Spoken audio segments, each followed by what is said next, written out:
OK, welcome back, everyone, to web programming with Python and JavaScript. So thus far in the course, we've taken a look at a couple of different technologies. We took a look at HTML and CSS, which are languages we can use to describe the structure of a web page and then style it appropriately. And then we also took a look at Python, a programming language that we could use to get programming features like loops and conditions and variables and functions and more.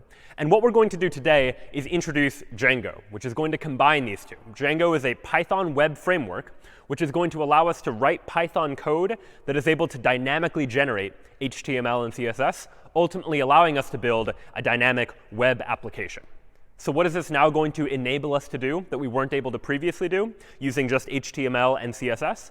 Well, using HTML and CSS, the web pages that we created were static web pages. They were the same, and every time you visited the web page, the page you were looking at was identical. But ultimately, if you think about websites you interact with on a day-to-day basis, say like the New York Times, for example, it's not the case that every time you go to the New York Times homepage, you're seeing the exact same HTML. It changes. The next day, you might see the new date. You might see the next day's articles. Whenever someone comments on an article, you can see those comments, and you can see how many people have commented on an article, for example. And it's probably not the case that someone is sitting there updating the HTML of the New York Times website every time something changes, but rather more likely there is some program, maybe written in Python, maybe written in some other language, that is dynamically generating that HTML and CSS and allowing the web application to respond based on how users are interacting with it. And this is ultimately what we're going to be trying to create using this Django web framework. We're going to be creating software that's going to run on a web server such that clients running in their web browser can make requests to our web server, and our server is going to respond back with some sort of response. And so how does this process actually happen? Well, ultimately, it boils down to this protocol, HTTP, otherwise known as the Hypertext Transfer Protocol, which is the protocol for how messages are going to be sent back and forth over the internet. In this case, you can think about this as a computer, some user, which we might call the client, and then our server, which is going to be the server that is going to contain our web application. We are going to write a Django web application that is going to run on this server, and clients are going to make requests to that server. The server is going to process that request and then return some sort of response. That request might look a little something like this. Underneath the hood, it might start with the word get. Get is just an example of a request method, a way that you might try to get a page. So get just means I would like to get a particular page. In this case, the page I'm trying to get is the / page, just denoting the root of the website, usually the default page for the website. HTTP 1-1 is just the version of HTTP that we're using, and the host is what URL we're trying to access the web page for. So example.com or some other website, for example, that I might be trying to make a request to. So this request ultimately gets sent by my web browser when I type in a URL and press return, for example. The server processes that request and then gives back some sort of response. And the response will generally look a little something like this, beginning with the HTTP version 1.1, or in some cases version 2 now, and then some sort of response code. 200 is a response code that just means OK. Everything was OK. The page was returned successfully, for example. And here on the second line, we see content type text/HTML, which just means the format of the data that's coming back in this response is HTML data. It's HTML data that the user's web browser on the client should then render as HTML, for example. And there are other content types as well and other information that comes back in that response. But the key idea is just thinking about the web in terms of requests and responses. One user makes a request to get a particular web page, and what they get back is a response like this that hopefully includes status code 200, which means OK. But there are a number of other status codes as well. Some of the more popular, 200 means OK. You've probably seen 404, the status code that means not found if you try to request a web page that doesn't exist, for example. Others you might see are 301, moved permanently. That often happens if you're redirected from one website to another, for example. We'll take a look at an example of that shortly. 403 generally means forbidden. You're trying to access a page you're not supposed to have access to. And 500 usually refers to some sort of internal server error, usually meaning that whoever was writing the server, maybe our Django web application, has something that's buggy in it. And we might need to go back and figure out where that bug is in order to fix it. And again, there are other status codes as well, but these are some of the most common that we're going to be seeing and interacting with as we go about building web applications using Django. So Django is a web framework. It's a set of tools that is already built for us that's just going to make it easy to get started by writing Python code in order to design a fully fledged web application by taking care of some of the stuff that most web pages all have to do, such that we can focus on the interesting logic of building our own web applications. So the first step you'll need to do in order to use Django is to install it. If you're using Python, you may be familiar with pip, the Python package manager, which makes it easy to be able to install new packages. And the first thing we'll probably want to do is install Django. And here we're going to be using Python 3, so you might need to specify pip3 install Django to install Django on your system. And after you do, we can run a command to be able to create a Django project. And that command looks something like this: Django-admin start project, followed by the name of the project that we would like to create. When we run this command, Django is automatically going to create some starter files for us just to get started with the process of building a web application. So let's try creating a project now. I'll go ahead and go into my terminal window. And what I'm going to do is type that command. I'm going to type Django-admin, and then start project. And then I need to give this project a name. And I'm just going to give this project a name of lecture 3, for example. You can name the project whatever you'd like. And when that happens, if I type ls, what I see is that a lecture 3 directory or folder has been created for me by Django. And if I go ahead and open this up inside of my text editor, we can take a look at what files are inside of this lecture 3 directory. So actually, I'll go ahead and cd into lecture 3 and open it up. And what we see inside of lecture 3 are a couple of files that we're given just to get started. So there are a couple of files. Not all of them are really interesting to us right now. But first and foremost, manage.py is a file that Django is going to create for us. We'll generally not need to touch that file. But we're going to use the manage.py file to be able to execute commands on this Django project. And we'll see a couple of examples of that now, and a couple of examples of that in future lectures as well. And then the other important one that we'll be looking at is settings.py, which just contains important configuration settings for our Django application. Settings.py comes preloaded with a couple of default settings, but we might want to change those settings to be able to add features to our application as well, or make some modifications to how the application behaves. And then the other important file that's pre-created for us now here is urls.py. And you can think of urls.py as a sort of table of contents for our web application. That on any given web application, on a website, there are a number of different URLs or routes that you can visit. On Google, for example, you can visit /search or /images. And urls.py is just going to be a table of contents of all of the URLs on my web application that I can ultimately visit. And so if I'd like to try running this web application just to see what it looks like, the way to do it in Django is in the terminal. I'll run Python manage.py, followed by a command. And the command is called run server. And so this is generally how we'll use manage.py. We'll run manage.py, followed by an argument specifying what command we would like to run. And Python manage.py run server means go ahead and actually run this web server. If I do this, I'm now running this web server locally, and I see a bunch of debugging output. But the interesting point to me is that it says down here, starting development server at http://127.001:8000. And so this is where my web application is currently running. 127.001 is an IP address, an address on the internet that just refers to my local computer, the computer I'm looking at right now. So only I can access this, not anyone else on the internet. And 8000 is what we would call a port number. It just refers to what type of service is being run. And you might have multiple different internet services running on different ports. In this case, our Django application is running on port 8000. So if I copy this URL and just go ahead and go into my web browser and paste that URL in, what I see is just Django's default page to say our installation of Django works, and this now is the default page that Django is going to give to us to say that Django has been loaded for this web application, and we can now actually start to begin building this web application by adding the features we want to it.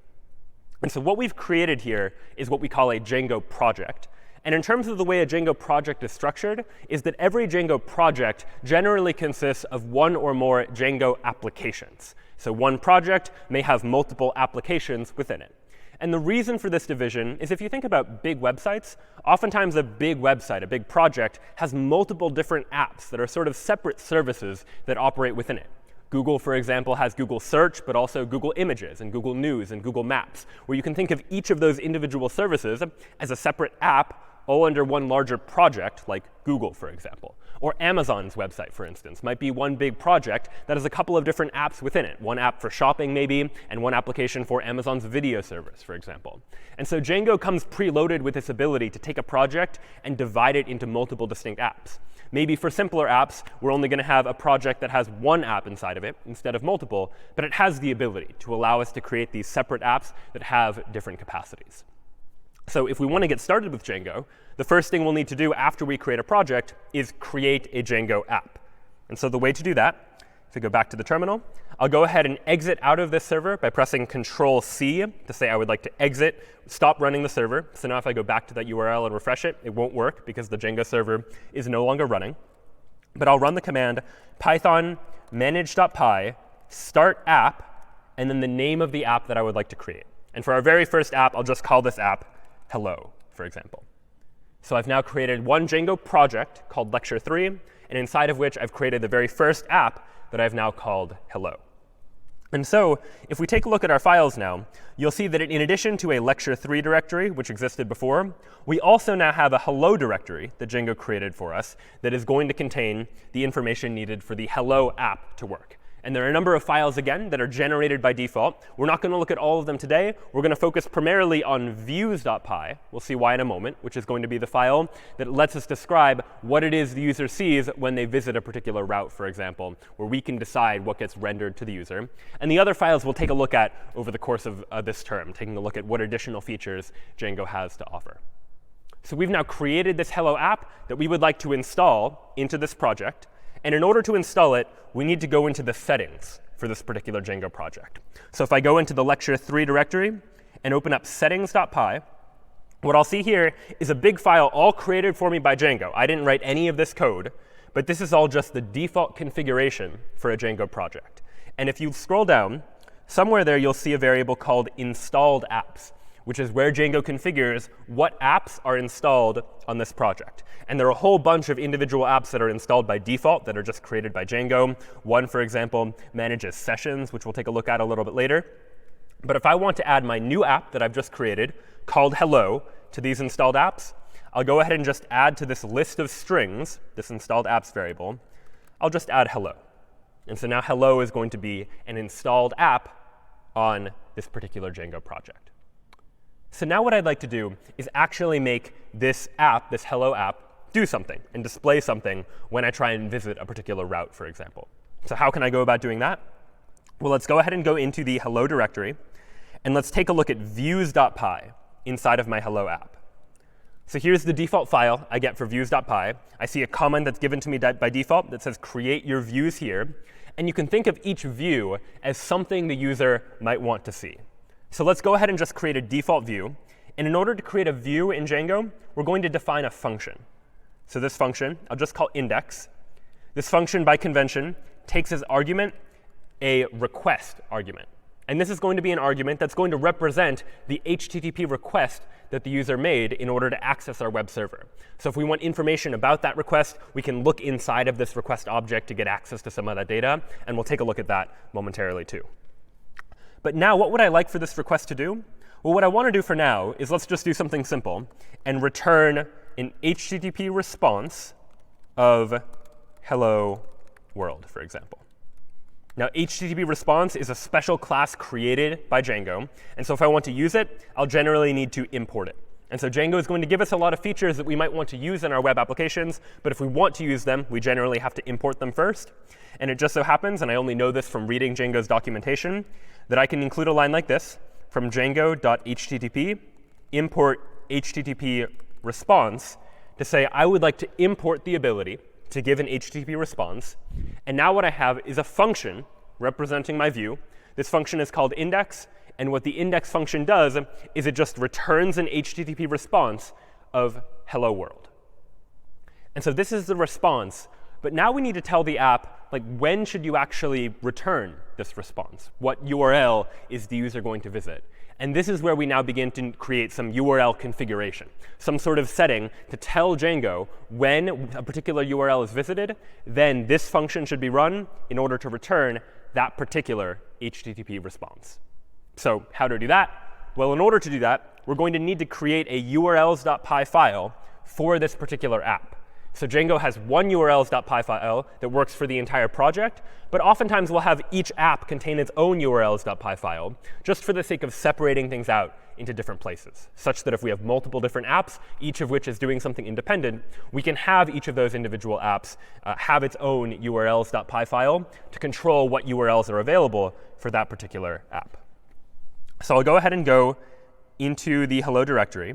and I'll create a new file inside of the hello directory called urls.py. And what urls.py needs is it needs to define a variable called URL patterns, which will be a list of all of the allowable URLs that can be accessed for this particular app. And the way you create a URL is by first importing from Django.urls import path. And let's create our first URL. I'll say path, and then the first argument here I'm going to give the empty string to mean no additional argument. And we'll see what that means in just a moment, meaning nothing at the end of the route. And then the second argument to path is what view should be rendered when this URL is visited. And so if I want to render my index view, recall that in views.py over here, I have this index function. Then what I want to render when someone visits this URL, the empty URL, is going to be views.index. Represents views.py, that file where I've defined all of my views. And index just so happens to be the name of the function that I want to call when someone visits this URL, for example. And then you can optionally provide a path with a string name to represent this URL. I'm going to give this a name of index. We'll see why this can be useful later on. But the idea is giving a name to a particular URL pattern makes it easy to reference it from other parts of the application. So later, when we might want to link to things or have forms that are submitting to different parts of the web application, giving a name to a path can be a useful tool. In order to use views, last line I need to add to urls.py is to say from dot, in other words, from the current directory, go ahead and import views. Anytime I'm using a variable name like views, I'm using that name, I need to import it from somewhere. And it just so happens that views.py and urls.py are located in the same directory. So I can just say from dot import views to import all of that into this particular file. So this now is the urls.py file for this application. But the last step in order to get all of this working for the very first time is to go back into the lecture 3 directory and open up urls.py here. This is the urls.py file for the entire project, for all of the apps that might be contained within this project. And it just so happens that there's one path already given to us by default called admin, which runs a default Django application called the admin application. We'll see more about that in the next lecture. But for now, I'd like to add my own route here to say that I would like for a particular path to lead to not the admin app, but the hello app that I have just now created. So I'll go ahead and give this a path of hello. And what I'd like to do is say that after you've included the path hello, go ahead and include all of the URLs from the urls.py of my hello application. I basically like to link these two URL configuration files together. And so the command to do that is include hello.urls. Inside of the hello module, get at the urls file there. And that is now what I would like to add as a URL pattern. And in order to do this, I also need to import include, since I'm using include inside of URL patterns. So that was a lot of steps just to get things started. But just to get a high-level overview of how this is all working, I have a Django project called lecture 3. And inside of lecture 3, there's a URLs file that decides what URLs I can access. I can access /admin, which takes me to the admin application, which is created by Django. We don't have to worry about that just yet. But now I've just added that you can go to /hello to go to the hello application. And when you do that, I'm telling Django to look at the urls.py inside of the hello directory to figure out what additional URLs I can get to from there. So this is one master urls.py file that might connect to multiple different other URL configurations that exist as well. Then inside of the urls.py for my app, for the hello app, I've said that when someone visits just the default route on this particular application, go ahead and just run the index function that is one of my views. So all that's to say that now that that is done, I should be able to go back into my terminal and run python manage.py run server to actually start up this web server. And now I can go back to this URL. But instead of just going to that default URL, I'll go ahead and go to that URL /hello. And when I go to /hello, what I see is hello world. So what was happening there is that I typed in a URL. That URL went to Django. And Django looked at that URL and looked at my urls.py file and said, you know, anytime something starts with /hello, that belongs to the hello app. And inside of our hello configuration, we said that when we go to the default route, we should run the index function. And the index function returns this hello world response. And now we can begin to change that response. We can begin to adjust what it is that views.py is actually doing. Right now it says hello world, but if I want to change it to just say like hello, for example, I can just edit it. Now say the index function just returns an HTTP response of hello, for example. And so now if I refresh this page, now it just says hello. So I can edit my files. When I do, Django notices that a change has been made, and it will re-update the server with my latest code, such that now I can visit /hello, and I can see that an HTTP response of hello is what ultimately comes back to me. So now let's take a look at the idea that in addition to just having one view inside of views.py, I can have as many views as I want. I can create additional functions that each return different responses. Maybe I'd like a route that says hello to me, for example. So let me define a new function that I'll call Brian that accepts a request argument.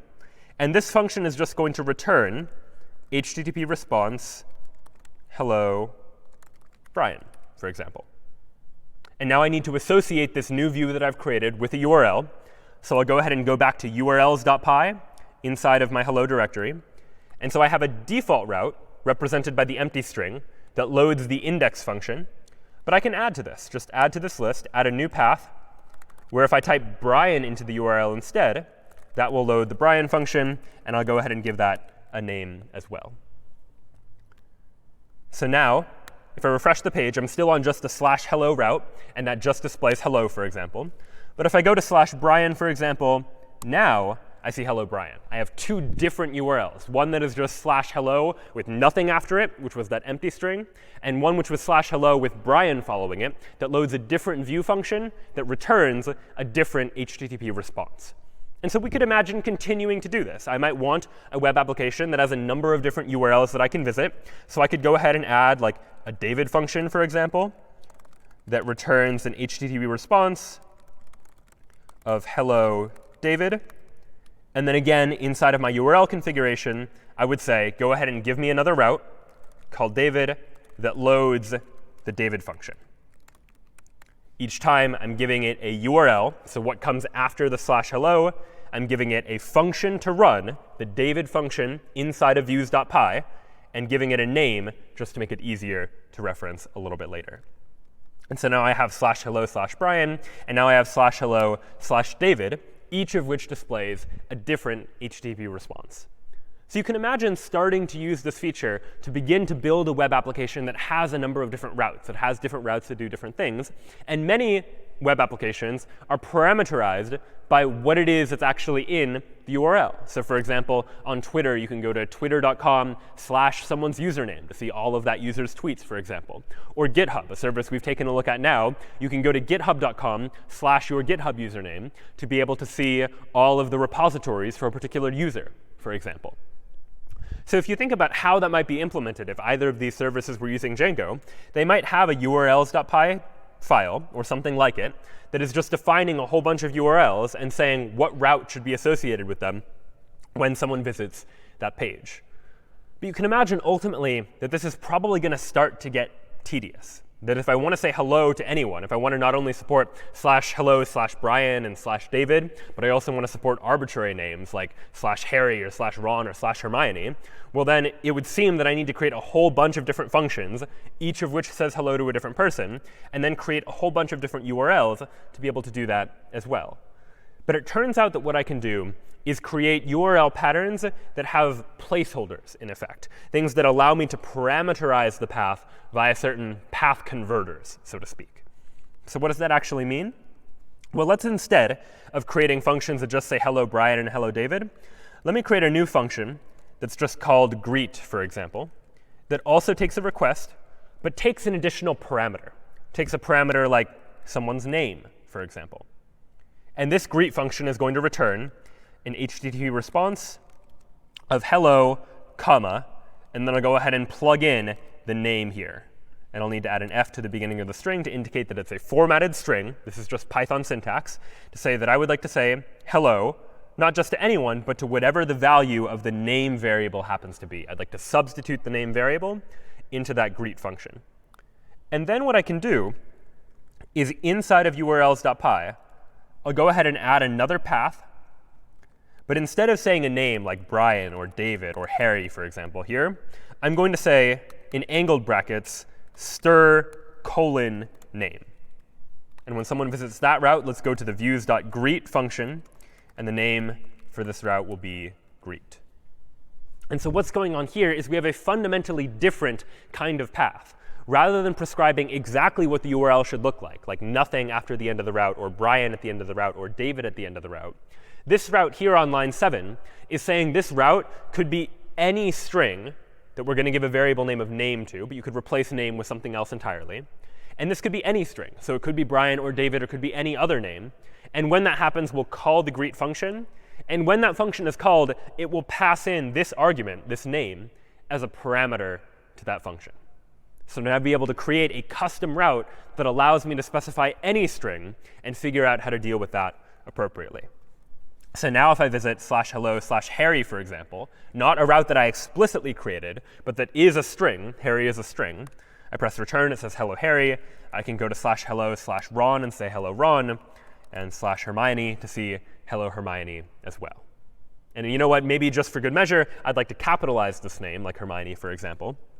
Well, the way to do that is that I can add arbitrary Python logic. It turns out that with any Python string, there's a function or method on that string called capitalize that I can say is just .capitalize. And if I can do it in Python, then Django allows me to incorporate it into the response that I'm giving back. So I'm now using Python to take the name, capitalize it, and use that in the response that gets sent back to the user. So now /Hermione returns hello Hermione with a capital H, likewise for hello Ron, likewise for hello Harry. I've now been able to add a route that takes an HTTP request as well as a parameter, that name, whatever was in the URL, and return an HTTP response that just says hello to that person.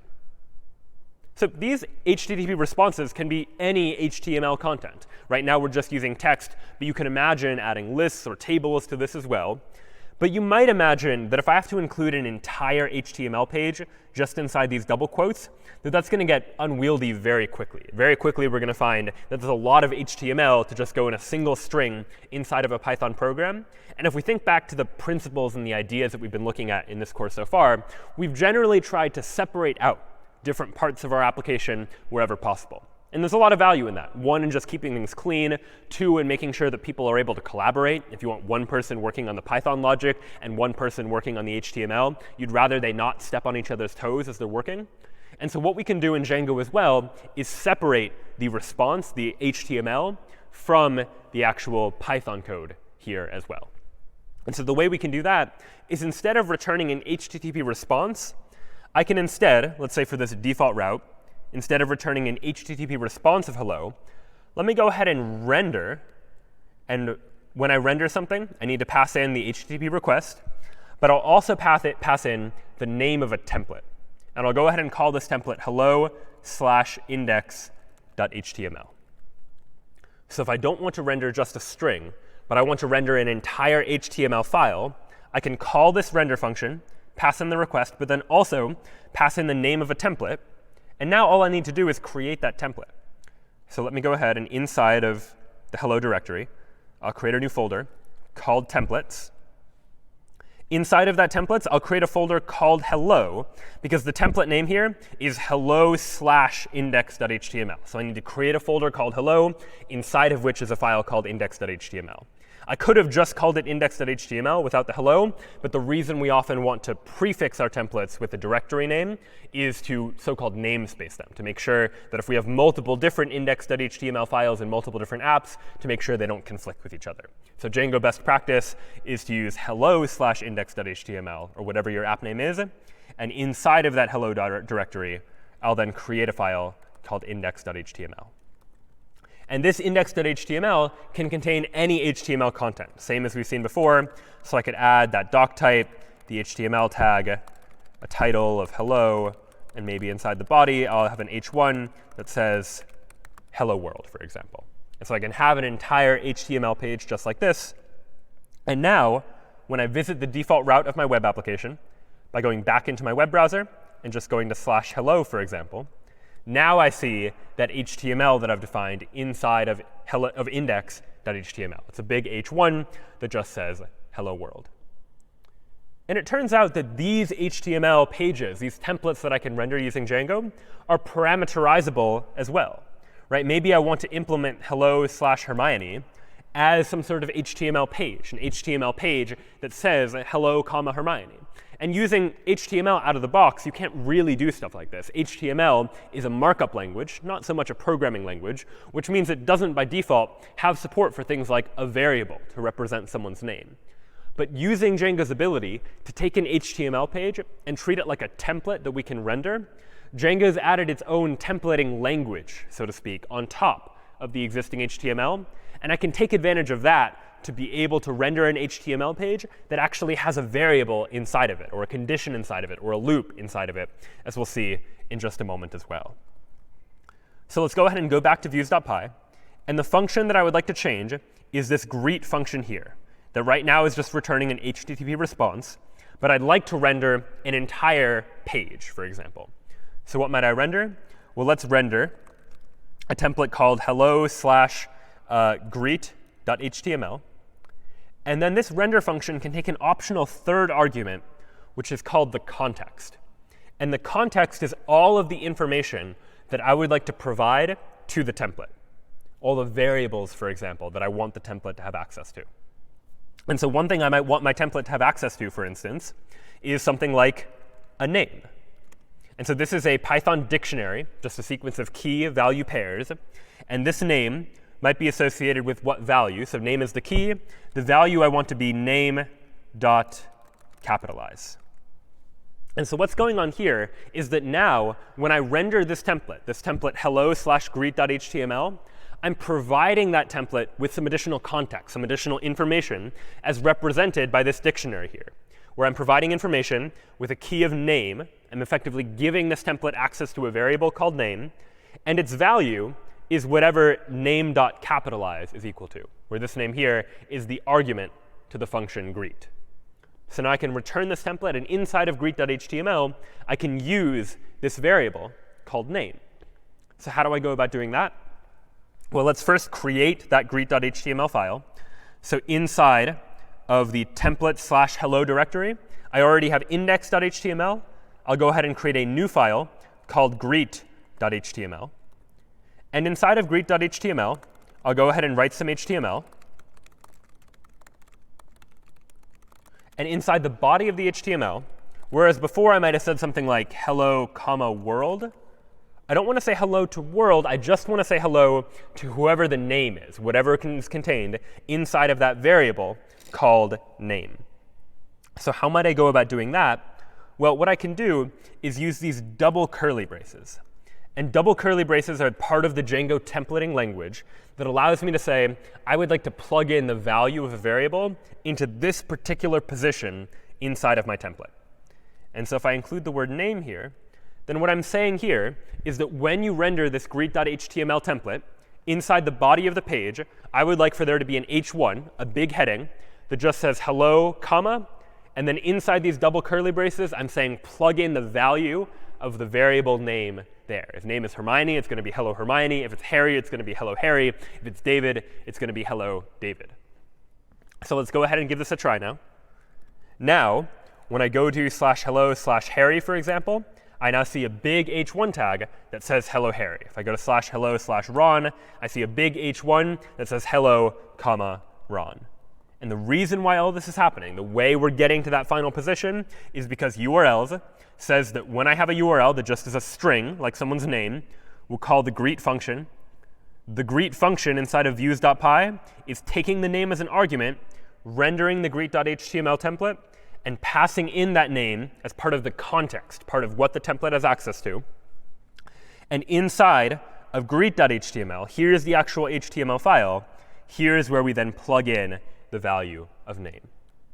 So it's a lot happening across a lot of different files. But the reason for all of these various different files is to help keep things separate, to have one file that is just responsible for URLs and directing people to what should happen when those URLs are clicked.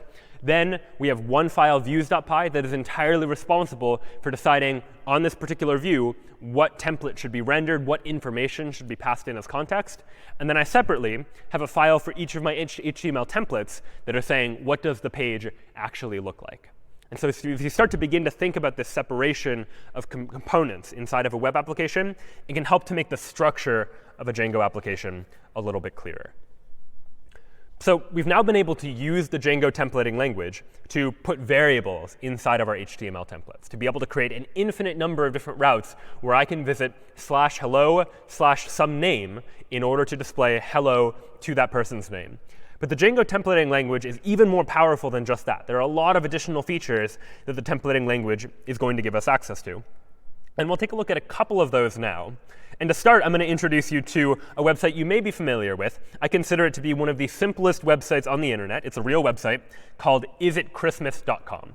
And if I visit isitchristmas.com and press return, here's what the website says. The website says, no, it is not Christmas. And you just have to take my word for it. If you visit this website on Christmas Day, you go to isitchristmas.com, it will instead say yes. And so this website is very simple. You might imagine that it's really just an HTML page that probably contains a big heading that in this case just says the word no, but on Christmas Day just says the word yes. Now, how might a page like this be implemented? Well, one way you could imagine is that on Christmas Day, whoever maintains the website goes into the HTML and changes no to yes, and then afterwards changes the yes back to a no. But we can be a little bit cleverer about this if we realize now that we have the ability to use Python logic, to be able to use logic like a condition to be able to decide how a web page is ultimately going to be rendered. For instance, the condition might be something simple like, if today's date is Christmas, then render yes, else render no. And so we're going to use Django and take a look at some of the features of Django's templating syntax to be able to create a website like this. We're not going to create is it Christmas, we're going to create is it New Year's that checks if the current date is January 1st or not. This is going to be a separate app. It's sort of distinct from our Hello app. The Hello app just says hello to people. The New Year app, for example, is just going to see whether or not it happens to be New Year's, for example. So I will now go ahead and create a new app. And I can do that by writing Python manage.py, start app, and I'll call the app New Year, for example. I'd like to create a new app called New Year. I've now created that new app. If I type ls, you'll see that not only do I have a hello directory that represents the hello app, I now have this New Year directory that represents the fact that this is a new app called New Year. As with before, I'll need to go into settings.py inside of my project directory and add New Year as an installed app. This is now a new app that exists in my web application. So it, too, now needs to be a new installed app. What else do we need to do for new apps? Well, I need to go into urls.py for lecture 3. And just as before, I had a path saying when I go to /hello, then you should go to all the URLs for the Hello app. Let me add a new path that says that if I go to my application /New Year, well, then you should go to all of the URLs for the New Year file. Go to newyears.urls, representing the urls.py file inside of the New Year's app. Now, that file isn't given to us by default, so we need to create it. I need to go into my New Year folder and create a new file called urls.py. And inside of that file, I'll do from django.urls import path, from .import views, and then define some URL patterns. Same as before, where I'll just have a single path that loads the index function inside of views.py, and it has a name of index.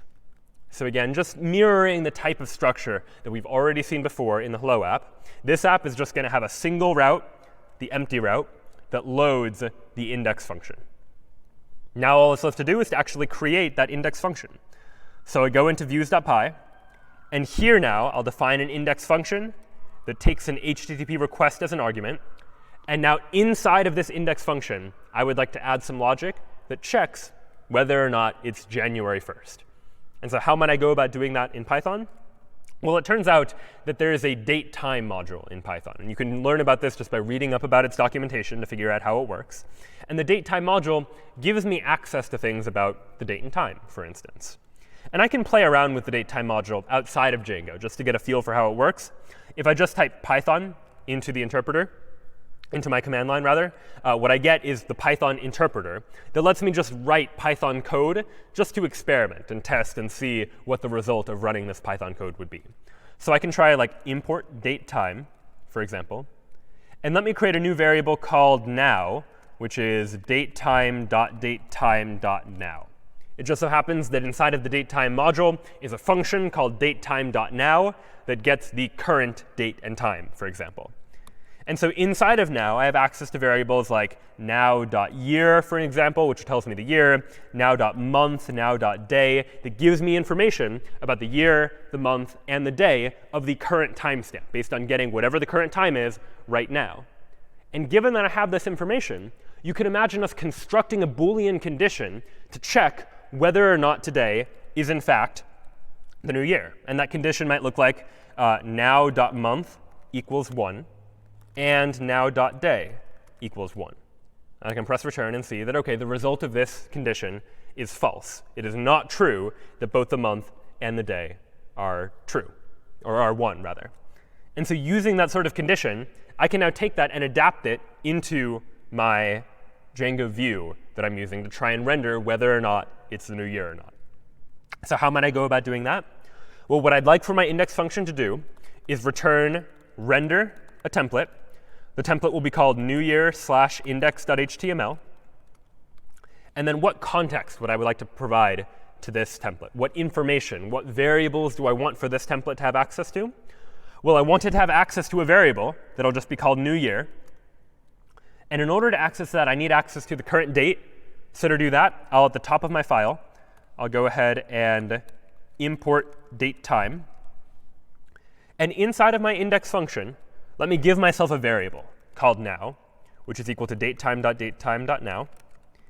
And this new year variable that I'm passing in to my template will be equal to now.month equals 1 and now.day equals 1.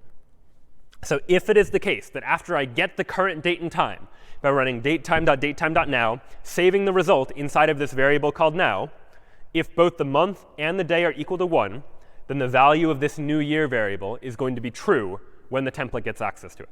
Otherwise, as it is the case today, and on most days, the value of that variable is going to be false. Now all that remains for us to do is to actually create this template, newyear/index.html, and have that template somehow use this new year variable in some interesting or meaningful way. So how do we do that? Well, if you recall what we did with the hello application, when we want a template, then inside of our application, this new year app, we'll need a new folder that we'll call templates, inside of which I'll create a new folder called new year. And inside of that, I'll create a new file that will be called index.html. Here will be the index.html file for this new year application. The structure will be very similar. I'll give it a title of is it New Year's? And inside the body, now here's where the interesting logic is. Sometimes I might want a big H1 that says yes. Other times I might want a big H1 that says no. And what I need to do is conditionally decide when to say yes and when to say no. And inside Django's templating language, and again, you'd only know this by reading Django's documentation, just as we used double curly braces to say plug in the value of a variable here, the syntax for logic inside of a Django template, like conditions, is curly brace %sign. So we use curly brace %sign, some logical statement, and then %sign curly brace to include any kind of logic. And the logic in this case is an if statement. And this is very Python-like. We'll say if new year. New year is the name of that variable that I passed into this template. And if it is the new year, then I want to display an H1 that just says yes. And then else, also inside of curly braces and %signs, I want a big H1 that just says no. So if it's the new year, then yes, else no. And then Django also requires me to give an end if tag to say this is the end of the if statement. Unlike Python itself that uses indentation to denote when the if statement is beginning and ending, in Django the indentation is optional inside of the template. But in order to distinguish when the if statement is happening from when the if statement is over, we need this end if tag at the very end. So this here is a condition inside of our Django template. We're saying if a particular variable is true, then render this in the HTML, and else render something else. If it's the new year, say yes, it's the new year. Otherwise, say no, it is not the new year. So we can try this out. Right now, we're on the route /hello/Ron. if I instead not go to /hello, but go to /new year, for example, this site can't be reached. OK, so why did that happen? 127.0.0.1 refused to connect. So what must be happening is for some reason my web server isn't running. And it turns out that in order to create the new application, I had stopped my web server. And so if ever that happens, to start it up again, we can just rerun Python manage.py run server to say I would like to now start up this web application again. And all right, it looks like now I have another error. There's some sort of syntax error. And the syntax error is in newyear/views.py. So let me go ahead and go back into views.py and see if I can spot where the syntax error is. And all right, it looks like render is a function. Function arguments need to be enclosed in parentheses. And while I have a starting parenthesis here, I'd forgotten a closing parenthesis. So I'll go ahead and add that. And now that will complete the render function. And now I should be able to load /new year. And indeed, what I see is that no, it is not the new year. And so what happened is we ran some Python logic, calculated the current date and time, checked to see is the current month 1, is the current day 1. And if that's not true, then we're here displaying no. And if we look at the actual HTML of this page, like what HTML is actually making up this particular page, which I can do by right-clicking or control-clicking and just clicking View Page Source, this will show me the HTML of this page. This is the HTML that came back from the web server that my web browser, Chrome in this case, is rendering. And what you can see is it looks very similar to the index.html template we wrote before, but it only contains no. It doesn't contain any of that if logic. It doesn't contain the yes. It just contains the HTML content that we wanted to respond with back to the user. And so you might imagine, based on this, that what Django is really doing is taking the index.html template and then manipulating it based on the input we get, based on whether or not it's the new year or not, to say that if it's not the new year, then all we should do inside the body is display an h1 that says no. And the user, when they get it, they don't see the conditions. They don't see there was another branch that could have been taken. They only see the final result of rendering the template with whatever variables and logic and conditions happen to be inside of that rendering process. So when the user sees it, all they see is the word no. And if we were to run this program on New Year's Day, it would indeed say yes. And we can test it just to see what it would be like if that were the case by cheating a little bit. Instead of now.month equals 1 and now.day equals 1, let me just go ahead and replace this condition with new year is equal to true. Just to test it, let's try passing in the value true as the value of new year and see what happens instead. And now when I run this page, now it does say yes, as we might expect it to on New Year's. And so that can be a nice way of just testing what would happen if you were to replace a particular variable with a particular value. We can substitute inside the context just for development purposes what value we would like that variable to take on. Now we've rendered HTML, but we haven't really added any styling to this website just yet. The real isitchristmas.com has the text centered a little bit. It's in sans serif font instead of having the little serifs or the glyphs at the edge of each of the characters. So maybe I'd like to add some custom CSS to this file as well. And we could do this conventionally the way we've seen it done before by just including a CSS file. And that is what we're still going to do. But Django has a special build system for dealing with what are called static files, files that aren't going to change. The HTML of this page, that's not a static file, because it changes depending on whether it's New Year's or not. If I visit it on New Year's, it says yes. If I visit it when it's not New Year's, it says no. And so this is a dynamic page. But static files, files that don't change like our CSS, the CSS doesn't change whether it's New Year's or not. And because that file is unchanging, Django calls it a static file. And it means that Django can be a little bit cleverer about it. If you start to think about projects at scale, you might store your static files somewhere separate, just in some place that makes it easy to access, where they're cached for faster reads later on. We'll talk about that a little more later in the course as we start to delve into topics like scalability as you begin to build larger web applications on the internet. But long story short, Django contains a lot of features that make it easy for us to deal with static files, files that don't change, like CSS files. And generally the way that we'll add static files is inside of the New Year folder.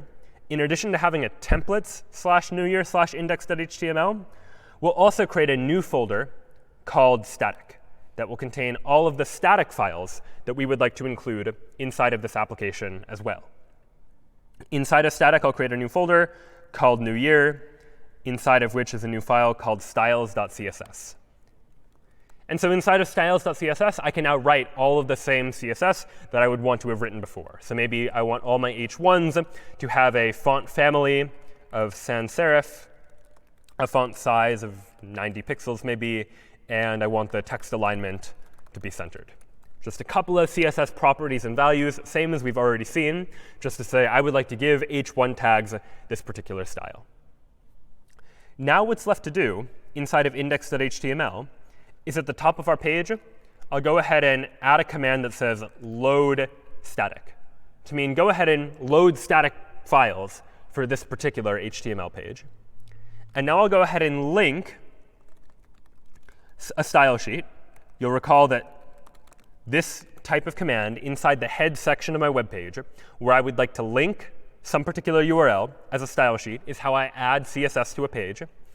But what I'm going to include in here as the link is I'm going to include, rather than hard coding a URL, which I could do, Django best practice says that instead, let's just say it's going to be a static file, and the static file is called newyear/styles.css. So I'm not specifying exactly what the URL is, but I'm saying it is a static file that is inside of a New Year folder called styles.css, and Django is going to figure out what that URL ought to be. And this is often better than hard coding a specific URL, because maybe you might imagine in larger web applications where your static files are might change. You might move your static files to a different domain or to a different route. And so in order to deal with that, this static keyword just means Django will figure out where your static files are located and will replace this command here in the curly braces and %signs with the actual URL for this particular file. So now that I've said that I want to link this particular static file, styles.css, into this web page, what I might first need to do, just to let Django load static files, is restart the server. So you might sometimes need to Control-C and then go ahead and rerun python manage.py run server. That will rerun the server. And now if I go back to the /newyear route inside my web browser, now I see the style look a little more close to what I actually wanted it to be, centered, sans serif, in a larger font that here just says no. And if we look at the underlying HTML of this page, we see that Django has actually, for us, filled in what the static URL is for these particular static files. And by default, Django just uses /static/ and then whatever the files happen to be. And so anytime we're dealing with static files, files that don't change, like CSS files or JavaScript files, as we'll take a look at later in the course, that's generally where they're going to go, as some sort of static file that we're going to ultimately link to this particular page. So now we've seen a couple of examples of web applications we can make using Django. We've seen the hello app in Django that can parameterize URLs, that depending on the URL we visit can say hello to Brian or hello to David or Harry or Ron or Hermione. And we've seen the ability to, using Django, add some conditions to be able to conditionally say, if something is true, render this page. If something else is true, render another page.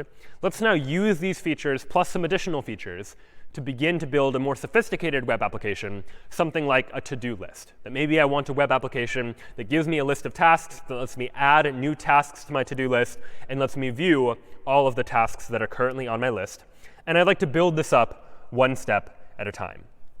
So where can I start with this? Well, this, again, is going to be a new app. Inside of my Lecture 3 project, I have two apps so far, a hello app and a app for the new year. And now what I'd like to do is create a third app that I'm just going to call tasks, that is going to be my task management app that's all under this umbrella Lecture 3 project. So I'll go ahead and run python manage.py start app tasks to say I'd like to go ahead and create a new app called tasks.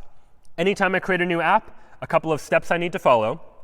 Recall that I need to go into settings.py inside of Lecture 3 to say that in addition to installing hello and new year, I'd also like to install the tasks app, for example. Then I need to go into urls.py inside of Lecture 3 to say that in addition to hello and new year, I'd also like for us to include the URLs for tasks. This URLs is, again, the table of contents for my entire web application, where in my web application, if I visit /hello, then we go to the URLs for the hello app. If I go to /tasks, then I go to the URLs for the tasks app, so on and so forth. It tells me all of the different URLs that I now have access to. And as with before, the URLs file isn't created for me inside of my application. So I will need to go into the tasks directory. And inside of the tasks directory, I'll go ahead and create a new file. that I will call urls.py. And the format of this is going to be very similar to what we've already seen. From django.urls, import path, from dot import views. And now I define my URL patterns, where I would like a path that is just the empty string, the empty path for now, that loads the index function, whose name is index, for example. So now let's actually write this index function inside of views.py. What I'd like to do is define a function called index that accepts a request. And what I'd like to do is render a page that displays a list of all of my tasks. So before we get to the idea of adding tasks, let's just see if we can get our program to display a list of tasks, for example. So I'll up at the top create a global variable that I'll just call tasks, that the entire application is going to have access to. And I'll add 3 tasks to it. For now, we'll just use foo, bar, and baz, these sort of nonsense names that are just useful strings for testing purposes, just placing those as sample tasks that I might want to have inside of my application. And now what I'd like to do is render a template. The template I'd like to render will be called tasks/index.html. And then I'll provide some context to it, some information that index.html needs. What information does index.html need? Well, index.html needs access to all of my tasks. And where are all of my tasks? Well, they're inside of this variable that just so happens to also be called tasks. And this will be something we see quite often as a paradigm in Django, where we see a key and a value that look like they have the same name. The key distinction is whatever is here on the right after the colon, this is the value the variable takes on. This is a Python variable, like this Python variable tasks here. On the left, this key, this string tasks, that is the name of the variable that the HTML template will have access to when Django is rendering it. So Django has access to this variable name on the left that has this value on the right. And so if you see this paradigm, that's ultimately what that's going to mean.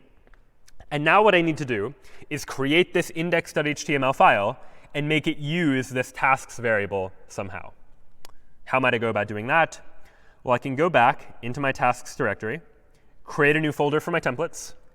So I'll create a templates directory, inside of which is a tasks directory, because the template that I'm rendering, again, is tasks/index.html. And inside of tasks, I'll create a new file called index.html, inside of which we'll include some HTML. I'll include just the standard starting HTML. The title will be tasks. And now we'll have the body of the HTML page that I want to display all the tasks inside of an unordered list, perhaps. And if you recall from HTML, to create an unordered list, it looks a little something like this. UL starts the unordered list, and each list item is an li tag, like item 1, and then item 2, and then item 3. Something like that gives me an unordered list that has 3 elements inside of it. But I don't want to do this now because I don't want to hard code or exactly specify what all of the tasks are going to be. What I really want to do is loop over this tasks variable here, looping over all of the tasks inside of it, and creating a list item for each one of those tasks. And just as in before, where we could use if inside of curly braces and % signs to use a condition, likewise we can use for to say something like for task in tasks, I would like to display a list item. And then using these double curly braces, I'm saying plug in the task here. In between these list item tasks, I would like to plug in whatever the value of the task variable is. And then I'll go ahead and end the for loop there. So what I've done here is rather than add a condition into a template, which we've already seen, I now have the ability to add a loop into an HTML template using Django to say that for task in tasks, I'd like to loop over all of the elements inside of this sequence called tasks. And for each one of those individual tasks, I would like to display a list item in HTML that includes whatever the value of the task happens to be. And end for, just like end if ended the if statement, end for is going to end the for loop. So this syntax now, rather than give me exactly the same number of list items every time with exactly the same content, will be dynamic. Whatever the value of tasks is, we will now see on this page each one as a list item. And we can test this right now if I actually run this application by going to python manage.py run server. I'll go ahead and go to this URL. The default URL has no page, but if I go to /tasks, Well, then here's what I see. I see an unordered list that has foo, bar, and baz. Each one is a list item. And if I view the page source to see what the actual HTML is, here's what I see. I only wrote one li tag inside of my template, but because I put it inside of a for loop that iterates over each of the tasks, what I ultimately get in the HTML that comes back to the user is one list item for each of the elements that was originally inside of that list. So I now have the ability to loop over a list in order to generate that list of tasks. Of course, there's still no way to modify any of these tasks. What we have here is just a fixed list of tasks that just so happens to be rendering using a loop. What I'd maybe like is another page that will allow me to add in new tasks, a form, effectively, that lets me type in a new task and press add in order to add a new task. So let's do that. Inside of views.py, I'll define a new function that I'm going to call add. And what the add function is going to do is render tasks/add.html. In order to know when to run this view, I need to give this view a URL. So I'll go into urls.py and add a new path. When I go to the add route, I want to go to the views.add function. And I'll call this function add, for example. And so now, when I go to /tasks/add, it's going to call the add function inside of views. And inside of views here, it's going to run this function that will render add.html. So let's go ahead and now write add.html. We'll go into templates. I'll create a new file called add.html. And you know what? Add.html syntax is very similar to the syntax from index.html in terms of what the HTML content is. So I'll go ahead and just copy this whole page from index.html, paste it into add.html.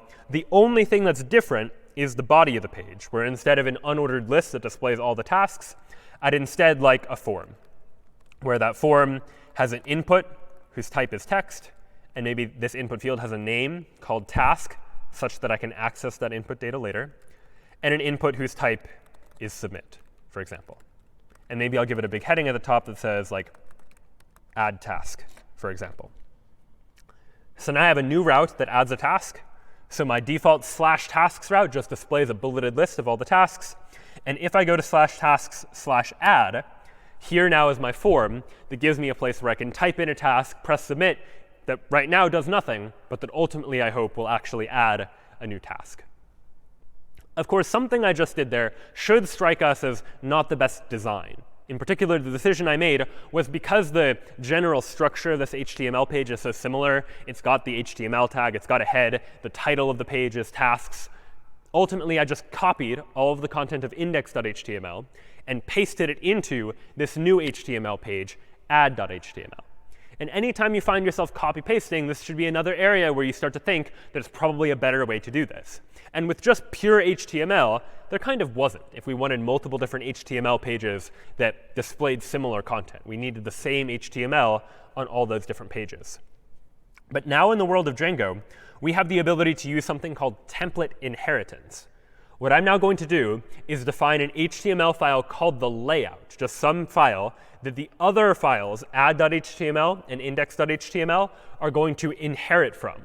They're going to inherit from my layout all of the structure of the page that's the same on both of the pages. And all I then need to write is what differs between the pages. And as I mentioned before, the only thing that differs between add.html and index.html is the content of the body of the page over here. So what can I now do? Well, I will create a new file inside of my templates/tasks directory called layout.html. And layout is going to have the basic layout that is common to both of these pages. I have a title whose title is tasks. I have the body of the page.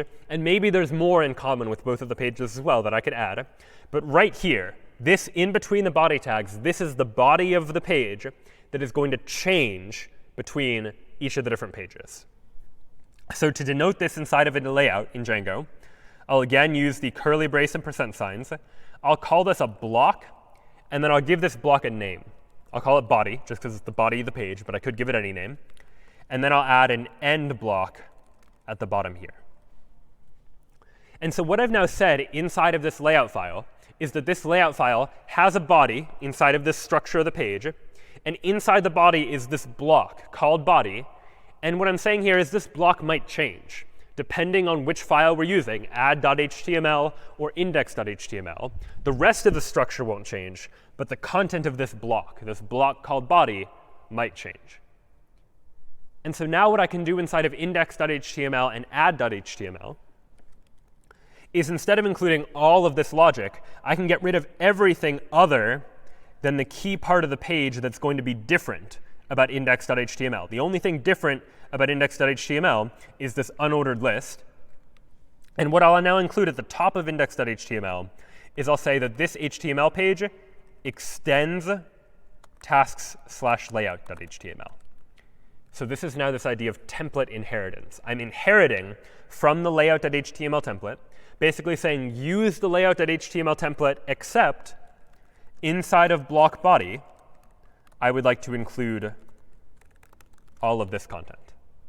And maybe I'll give it a h1 that just says tasks, just as a title as well.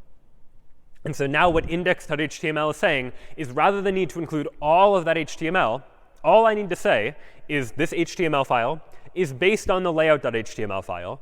But the difference is that inside the body of the page, it's going to be this particular content here.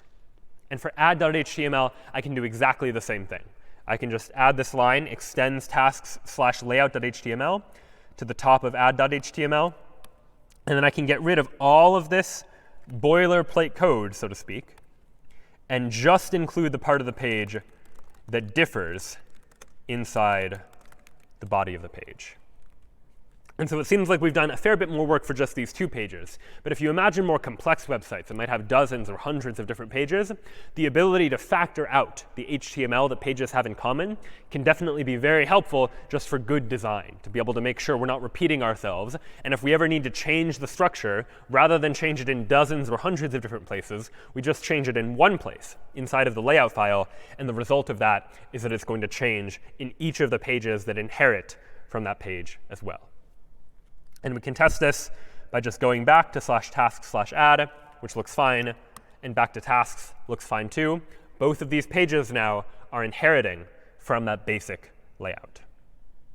Now, it's a little annoying that anytime I want to switch between this page and the add page, I have to go to the URL and know that I need to go to /tasks/add in order to get back and forth between them. So I might like to add a link that takes me from one page to the other, and vice versa. And I can do that. If I go into index.html, you might imagine that I could just add a link here. href to create a link. Let's go to /tasks/add and add a new task. Will be the name of that link. Except the problem is, or the reason why this isn't necessarily good design, is that Django is designed to make it such that it's very easy to change the structure of the pages in terms of how the URLs all relate to each other. And I have here hard-coded that when you click this link, we go to /tasks/add.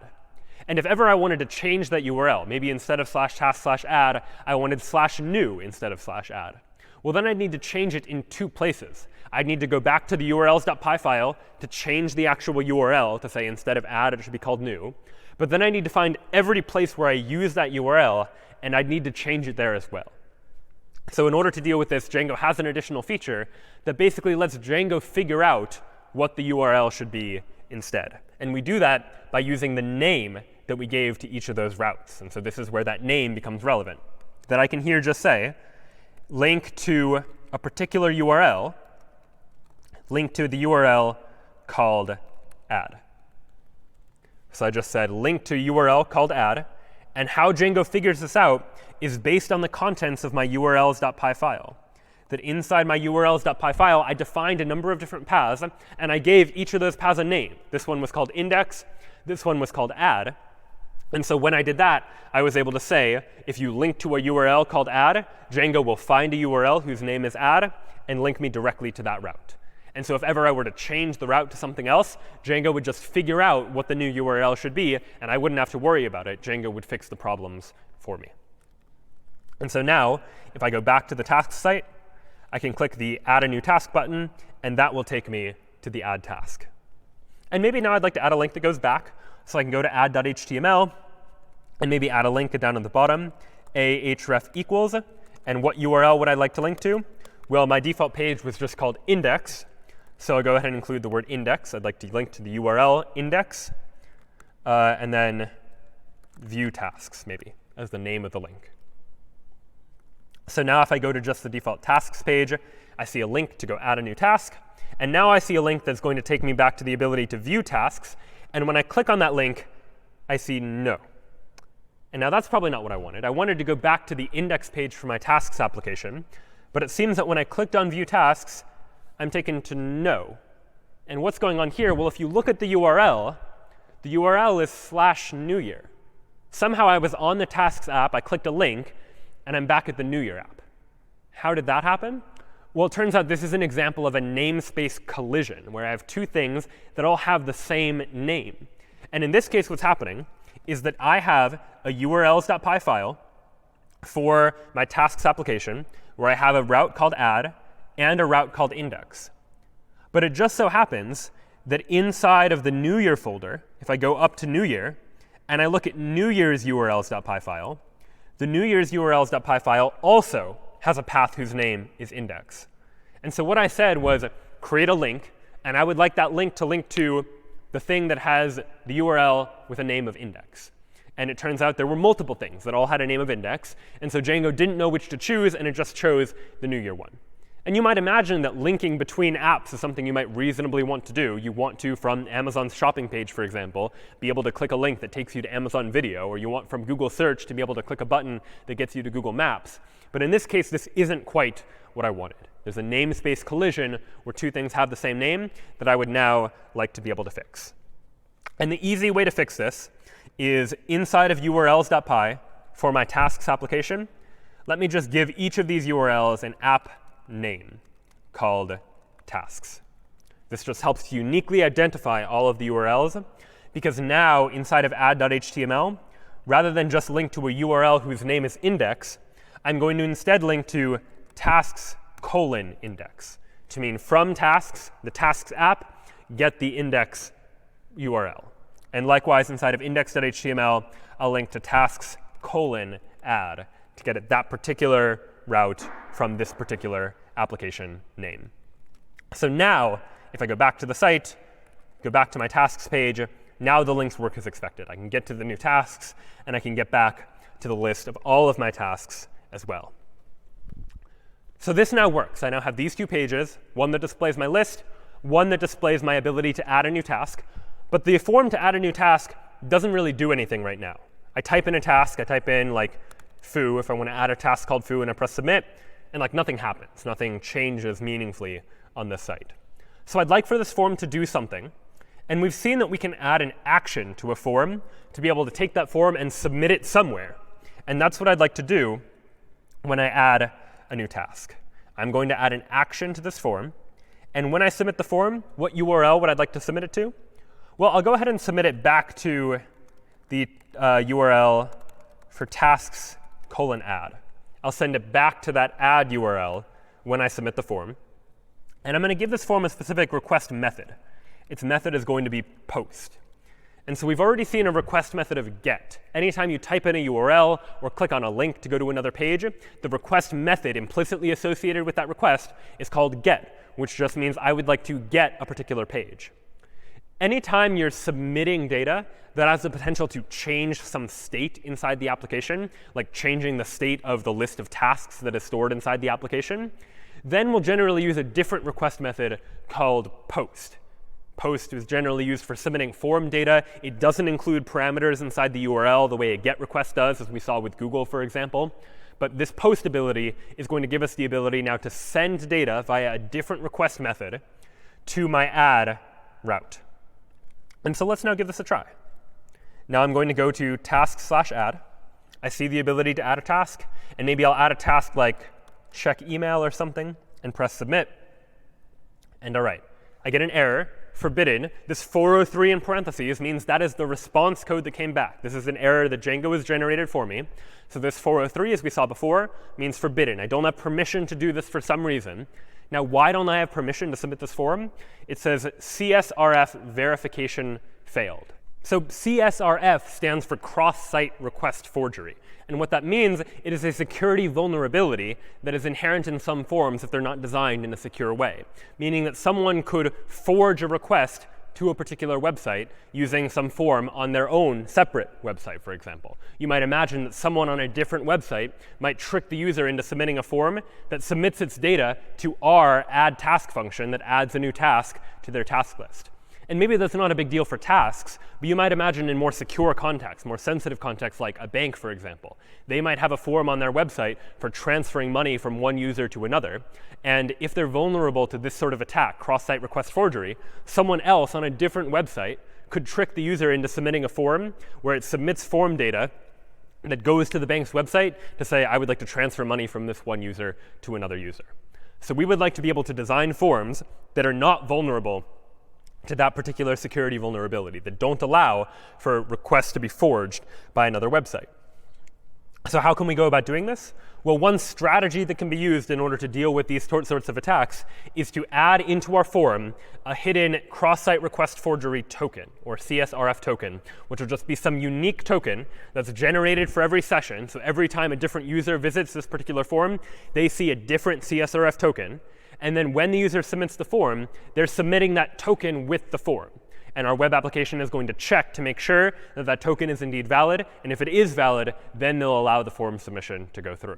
But this means that an adversary wouldn't be able to fake a request to our website because that adversary doesn't know specifically what the generated token is. So they would fail the check for CSRF validation. And it just so happens that Django has CSRF validation turned on by default. And it's done so via a specific add-on known as Django middleware. Middleware refers to the ability in Django to be able to sort of intervene in the request-response processing of a Django request.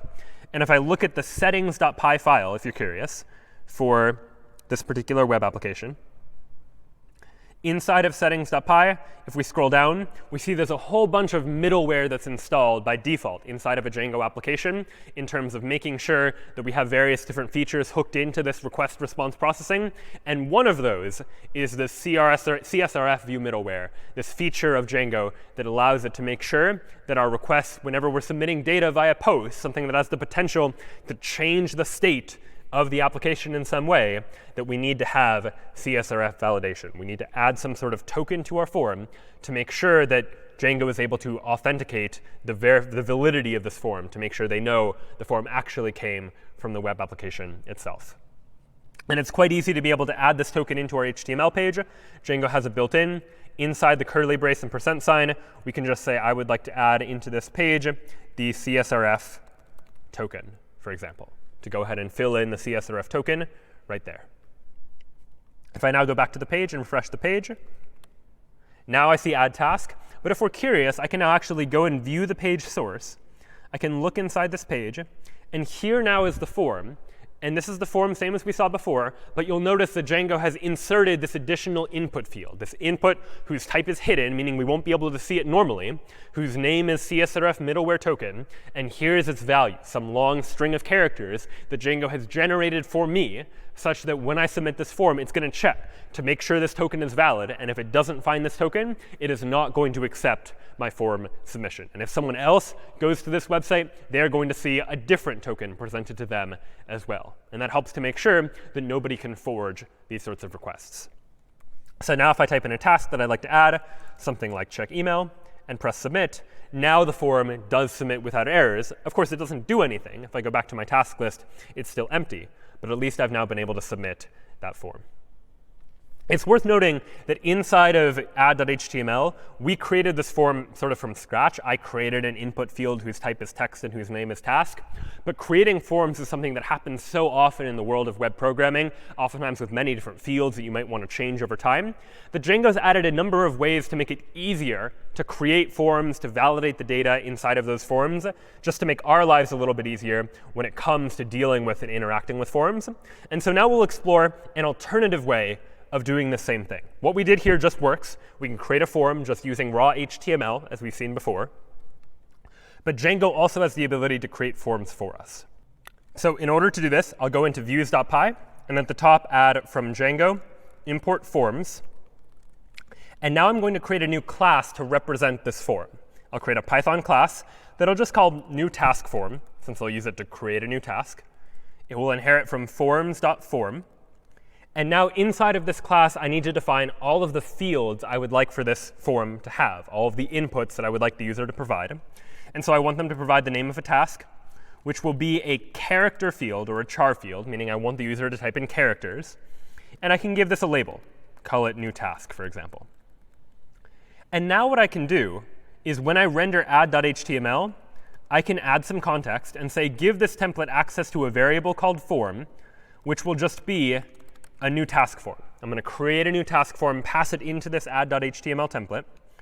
And now inside of add.html, instead of writing the input whose type is text, name is task, and having to do that on my own, I can just use double curly braces and say, plug in the form here. And that will automatically take care of, Django will generate the necessary HTML to make that form work. So if I refresh this page, now I see that here is the form that Django has created for me. It's created an input field. It's given it a label of new task, so I know that it's where a new task should go. But now, rather than needing to edit the HTML anytime I want to change the form data that's involved inside of this application, I can just change this new task form. If maybe I want to eventually make upgrades to my application, where in addition to specifying a text field where I can type in the new task, maybe I also want to be able to specify a number indicating the priority that task should have, I could additionally give this form access to a priority variable, which is an integer field whose label is priority. And I can even add constraints on this to be able to ensure that it's valid data. I can give it a min value of maybe 1 and a max value of 10, for example, in order to add all of that. And now without touching anything in my HTML, I just changed the form itself inside of my Python code. Now if I refresh the page, I see an additional field. I see an opportunity for me to type in a new task. And I see an opportunity for me to specify some priority. And of course, you could add CSS in order to style this up a little bit nicer. But now, Django will automatically do client-side validation, where if I type in a new task like check email, but I don't specify a priority and submit it, it tells me to fill it out. If I type in a number that's in an invalid range, I only wanted numbers from 0 to 10, it fills it out. And this is all what we would call, again, client-side validation. The server isn't getting any of this data. It's just the web page has been encoded to know what the valid values are, and it's going to constrain me to make sure that I'm typing in something that matches those values. But in general, when we're doing form validation, when we're making sure that forms are valid data, we want to somehow make sure to include not only client-side validation, but also server-side validation. We also want to check on the server to make sure that inputs are valid as well, because there are many reasons why we might want to be able to do this. One is that it's very easy to disable this sort of client-side validation or just submit a request without doing any of the client-side validation. And maybe if the user is looking at an old version of the page, the validation we're doing on the server is more up-to-date than this client-side validation as well. And Django's forms will make it very easy for us to do both of these things, both the client-side validation and the server-side validation as well. So how does this work? How do we do that? Well, inside of the add function, this add function now gets called in two different ways, depending upon the request method. If I try to get the add page by just clicking on the link for add a new task or going to the URL of /add, then I want to just render a new blank form. But if I post data to this page by using the post request method instead of get, that means I'm submitting the form, and I now want to submit a new task to be added to my list of tasks. So I'd like to add a check for that. I'm going to add a condition here that says, if request.method equals post, well then here, what I'd like to do is process the result of that request. And the way you do that in a Django form is by creating a new variable called form, which will be a new task form. And if I just use new task form with 2 parentheses like I did before, that creates a blank form. But you can also populate that form with some data. And if I populate it with request.post, what that is going to do is request.post contains all of the data that the user submitted when they submitted the form. And so what I'm doing now is I'm creating a form variable by taking all of that data and filling it into this new task form, which will contain now all of the data the user submitted. And you can imagine checking this manually, but I can just call if form.isValid, and inside this if statement, use some logic using the cleaned data as a result of using this form. And so inside of a variable called form.cleanedData, that will give me access to all of the data the user submitted. And so if I want to get like what task they submitted, because I had a variable here called task inside of a new task form, well, I'll just go to form.cleanedData and then task. And I'll go ahead and save this inside of a variable called tasks. And now what I might like to do is add this task to my list of tasks. Go tasks.append this new task. So that's what we do if the form is valid. If the form is valid, we take the data from the form, get the task, save it inside this variable called tasks, and add it to my growing list. But else, if the form is not valid, what should we do instead? Well, then I should return the add.html file again. But instead of providing the form back to them, a new form back to them, I'm going to send back the existing form data back to them. So we can display information about any errors that might have come up as well. So what does this now look like? Let's show an example, and then I'll go back to the code so you can see in better detail how it works. Here's task/add. Recall that if I type in a task like check email and a priority that's not valid, it's out of range, like 11, and press submit, it says value must be less than or equal to 10. But let's now imagine a situation where the client and server are validating different things. That maybe I've now decided, you know what? Priority, instead of being from 1 to 10, can only be from 1 to 5. That's now the valid range for priorities. But this client, which is still an older version of the page, doesn't know this. So it thinks that a priority of 8 is still valid, and it's going to pass client-side validation. But now I press submit, and the server is going to process it. And because it's invalid, it gives me back the form and gives me an error. Ensure this value is less than or equal to 5. And so this now is why we generally want both client and server-side validation to make sure that the data we ultimately get is going to be accurate and it's going to be clean, matching whatever specification we sent out when we were creating that form for the first time. And so for the purposes of now, we're not going to really worry about priority too much because we just really care about what the task is. But just know that if you wanted a form that had multiple fields, you could add additional fields to this form input as well. So now we've added some application logic to our route that checks to make sure that the form is valid or not. If we take a look at what the add function is really doing, we're checking if the request method is post, meaning if the user submitted some form data. Then we figure out all the data they submitted and save it inside this form variable. We check to see if the form is valid. Did they actually provide a task? Are they providing all the necessary data in the right format? If so, then we get the task and add it to the list of tasks. Otherwise, if the form's not valid, then we go ahead and render that same add.html file back to them. But we pass in the form that they submitted so that they can see all of the errors they made. They can make modifications to their own form submission if they'd like to.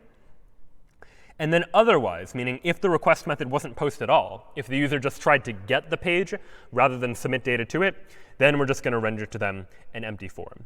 And this sort of paradigm is actually quite common when we're dealing with requests and responses, that oftentimes pages that have forms will want you to first be able to get that form via the get method to just get the page in order to display the contents. But those routes will also often support a post method where you can post data to those routes in order to say, I would like to now submit data to a particular route in order to get some sort of result, some sort of addition to a list of tasks, transferring money in a bank from one account to another, for example, or something else entirely. But watch what happens if I now try, inside of tasks add, to add a new task that's valid, something like check email, for example. I press submit, and all right, nothing quite seems to happen because I just get back this new task form. But if I go back to view tasks, now I see that check email has been added to my list of tasks. The original list of tasks just had foo bar baz, and now we've added check email to it. But this wasn't quite the behavior that I might have expected. Maybe I wanted that after I submitted the task form to add a new task, I would like to be redirected back to this page as well. And it turns out Django makes it easy for us to be able to redirect users from one page to another. In order to do that, after we add a new task to my list of tasks, I'm going to return an HTTP response redirect and redirect the user to a particular route. I could redirect them to just like /tasks, for example. But again, we generally try not to hard code URLs into our application. So better design would be to say, let me give you the name of the route and go ahead and reverse engineer what the route actually is from that. And so in order to do that, we can use the function called reverse built into Django and say tasks:\index to say, figure out what the URL of the index URL for the tasks app is, and use that URL as the one that we ultimately redirect to when we return this HTTP response redirect. In order to use these, we need to import both of them. So from the top, I'll say from django.http, import HTTP response redirect. And from django.urls, I'll go ahead and import reverse. So now I've imported both of these. And now the effect of this is that after I submit a new task and add it to my list of tasks, I'm going to be redirected back to the index page of my tasks application. And for good measure, I'll go ahead and start us off with an empty list to get rid of the foobar baz that we saw there originally. So tasks start out as the empty list. Now I'll refresh the page. I see no tasks in here by default. But if I add a new task, I type in something like check email, press submit. I now see that added to the task list, and I get redirected back to the task page. I can add a new task, something like do laundry, press submit, and that gets added to my tasks list as well, too. So by maintaining this global variable called tasks and updating it anytime I submit the form, I've been able to dynamically grow this list of tasks inside of my application and display all of those tasks here inside of my HTML page. However, there's still one big problem with the application that I've built, and it goes back to the idea that I've stored these tasks inside of a global variable. This variable is something the entire application has access to, which means that anyone who visits my website is going to be able to see the same exact list of tasks. And we can simulate this by imagining someone else visiting this URL, which I can simulate in Google Chrome by opening an incognito window to simulate a different session, a different person interacting with the page, and going to the same URL.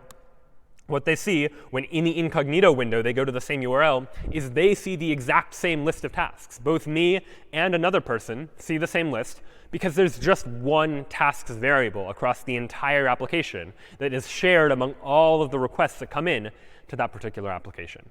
And that's probably not what I want when I'm dealing with something like a list of tasks. I probably want it to be per user, such that if a different user visits the page, they have their own list of tasks as well. And so in order to do this, we'll introduce the concept of sessions in Django or in the web more generally, where sessions are a way, for one, Django to be able to remember who you are, such that on subsequent visits, it remembers who you are and knows who you are. But more importantly, it's able to then store data about your particular session. It's able to store your user ID or information about you, or in this case, it's able to store all of your tasks. And so in order to take advantage of sessions, instead of having a global variable called tasks, we're going to go ahead and delete this, and instead store tasks inside of the user's session. So inside the index route, I'll include a line like this. I'll check to see if tasks is not in request.session, meaning if I look inside the session, and you can think of the session as like a big dictionary representing all the data we have on file inside the session about the user. And if tasks is not in that session, well, let me add to request.sessions, or session, tasks, and set that equal to the empty list. And so what I've done here is I'm looking inside of the session. I'm looking inside the session to see, is there already a list of tasks in that session? And if there isn't already a list of tasks in the session, well, then I'd like to create it. Then I'd like to set request.session, square bracket tasks, equal to the empty list. If the user doesn't already have a list of tasks, go ahead and give them an empty list of tasks. And now, here in tasks, instead of rendering the variable tasks, which no longer exists, I'll render request.session tasks to pass in that list of tasks to this particular template. And now in index.html, we're still looping over to that list of tasks. And now we'll see if I go back to tasks, I see no such table Django_session. So this is a bit of a strange error. What's going on here? No such table Django_session. Well, it turns out, as we'll see in the future, Django tends to store data inside of tables. And we haven't yet gotten to what that ultimately means or how to manipulate or interact with data stored inside of tables. But Django stores data about sessions that would happen inside of a table by default. Now, you can change this to have Django store data about sessions elsewhere. But ultimately, Django is keeping data about who you are and what your tasks are. And that data needs to be stored somewhere. And by default, Django wants to store it inside of a table. And right now, that table doesn't exist. So we need to create it. And the way to give Django access to that table that it wants to create, that it's been waiting to create but it hasn't yet, is to run this command inside the terminal, python manage.py migrate. We'll learn more about what that means in terms of what a migration is and what it means to migrate data into a database. But for now, just know that python manage.py migrate will allow us to create all of the default tables inside of Django's database. Next time, we'll take a look at actually creating databases of our own, adding tables of our own that store our own custom data. But Django has some initial default tables that it wants to create, and running python manage.py migrate allows for those tables to be created. Now that those exist, I first need to run the server. So python manage.py run server. I load the page. And here now is my list of tasks. There's nothing here, so when I loop over all the list items, it's sort of empty, which maybe isn't the best user experience or user design. So what I might want to do is add an additional condition. It turns out inside of index.html, whenever I have a for loop inside of a Django template, I can also add an empty condition to say, if I run the for loop, but it doesn't run at all because the sequence is empty, well, then let me just say, like, no tasks, for example.